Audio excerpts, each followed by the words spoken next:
जय हिंद दोस्तों, वंदे मातरम। भारतीय इतिहास अपने आप में इतना ज्यादा रोचक है कि अगर आप उसके ऊपर कहानियां बनाने बैठेंगे तो शायद कई साल लग जाएंगे, लेकिन आप भारत के इतिहास को कवर नहीं कर पाएंगे।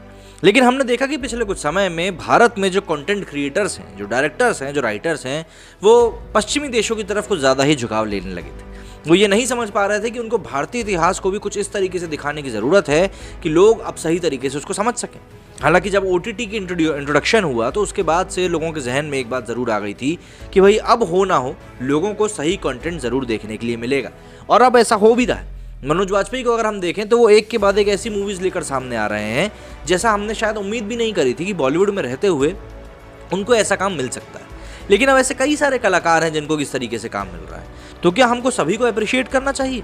बिल्कुल करना चाहिए, क्योंकि OTT प्लेटफॉर्म अब एक ऐसी जगह बन चुका है जिसके की कारण कई सारे लोगों को, बल्कि डिजर्विंग लोगों को मौका मिल रहा है। अब ऐसा ही कुणाल कपूर के साथ हो रहा है। वो एक ऐसे टीवी शो में नजर आने वाले हैं जो कि अपने आप में का पहला है। हॉटस्टार की बात करें, डिज्नी प्लस हॉटस्टार की, तो उन्होंने द एम्पायर करके एक टीवी शो की घोषणा करी है जिसका कि आज ट्रेलर रिलीज हुआ है। और उस ट्रेलर को देखने के बाद आपको समझ में आएगा कि इस ट्रेलर की चर्चा क्यों हर जगह चल रही है। कभी OTT ZEE5 ने देसी कहानियों को कहने का बीड़ा उठाया था। आज की पीढ़ी को बीते कल की बातें सुनाने का उन्होंने एक शानदार प्लान बनाया था, लेकिन दूसरों की नकल के जाल में उलझने के बाद देसी कहानियां इससे दूर हो रही हैं। ऐसी ही एक चर्चित कहानी है भारत में मुगलों के आगमन की। बाबर सिंधु नदी के इस पार क्यों आया था? क्या ये उसके आक्रांता होने की पहली निशानी थी, या फिर वाकई अपने ही साम्राज्य में चारों तरफ से वो घिर चुका था? क्या उसने अपना तख्त बचाने के लिए अपनी बहन को अपने दुश्मन के हवाले कर दिया था? क्या है भारत में हमेशा एक अवताई के रूप में देखे गए बाबर की असली राम कहानी? ऐसे तमाम सवालों को समेटने और उनके जवाब तलाशने का बीड़ा उठाया है OTT डिज्नी प्लस हॉटस्टार ने अपनी 8 एपिसोड की mega budget series the empire में, जो कि देखने पर काफी ज्यादा प्रॉमिसिंग लग रही है।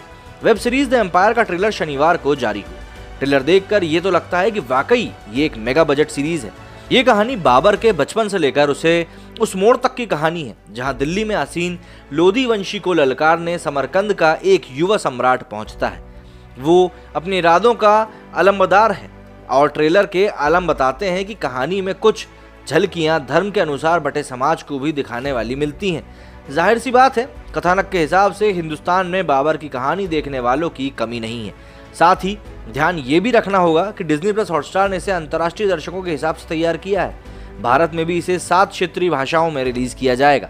सीरीज की रिलीज के 20 दिन पहले आया ट्रेलर कौतुक दिखाता है और दर्शकों में सीरीज के लिए क्यूरियोसिटी जगाने में सफलता प्राप्त करता है। वेब सीरीज द एम्पायर में अभिनेता कुणाल कपूर OTT पर अपना डिजिटल डेब्यू भी करने जा रहे हैं। ट्रेलर देखकर समझ आता है कि बाबर का किरदार निभाने के लिए उन्होंने काफी मेहनत भी करी है। इस मेहनत में कितने वे सफल हुए हैं, इसकी ताकीद सीरीज के रिलीज होने के बाद ही पता चल पाएगी। ट्रेलर में सबसे आकर्षण जो चेहरा दिखता है वो है दृष्टिधामी का। वो भी डिजिटल दुनिया में लंबी छलांग लगाने की तैयारी में है, और ट्रेलर में उनका आना एक उत्प्रेरक का काम करता है। डीनो मोरिया यहाँ विलन के किरदार में है। शिवानी खान का उनका किरदार, उनके किरदार में हवा साफ दिखाई देती है। राहुल देव भी अपना असर इसमें छोड़ने की पूरी कोशिश करते हुए नजर आते हैं, और इन सारे किरदारों में सबसे मजबूत किरदार अगर किसी का दिखता है तो वो है शबाना आजमी का, और उनका पर्दे पर दिखना ही ट्रेलर को एक अलग आभा देने में सफल हो जाता है, क्योंकि ये मंझे हुए किरदार है। वेब सीरीज द एम्पायर का ट्रेलर तकनीकी रूप से उतना प्रभावित नहीं करता है जितना इसके ऊपर खर्च बजट को लेकर इससे उम्मीद की जा सकती थी। ट्रेलर के अधिकतर दृश्य स्पेशल इफेक्ट्स के सहारे तैयार किए गए हैं, और इनके प्रकाश संयोजन की असली परीक्षा इन दृश्यों को आंखों को रिझा पाने की होगी। ट्रेलर का बैकग्राउंड म्यूजिक और स्टंट कोरियोग्राफी बाहुबली सीरीज की फिल्मों की याद दिलाती है।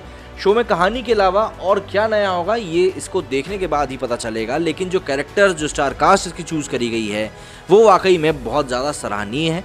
कई लोग ये भी कह रहे हैं कि भाई ये इंडिया का गेम ऑफ थ्रोन्स बनने वाला है। अब ये तो देखिए आने वाला वक्त ही बताएगा। गेम ऑफ थ्रोन्स का जो लेवल था वो काफ़ी ज़्यादा अलग था।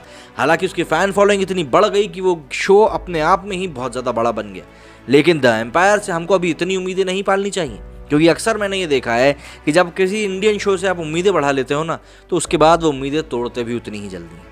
अब देखते हैं इस वाले शो में क्या निकल कर सामने आता है। ट्रेलर देखकर तो काफ़ी अच्छा लगा है। आपको कैसा महसूस हुआ मुझे कमेंट करके ज़रूर बताइएगा। मेरे स्टूडियो में फिलहाल इतना ही। जय हिंद, जय भारत।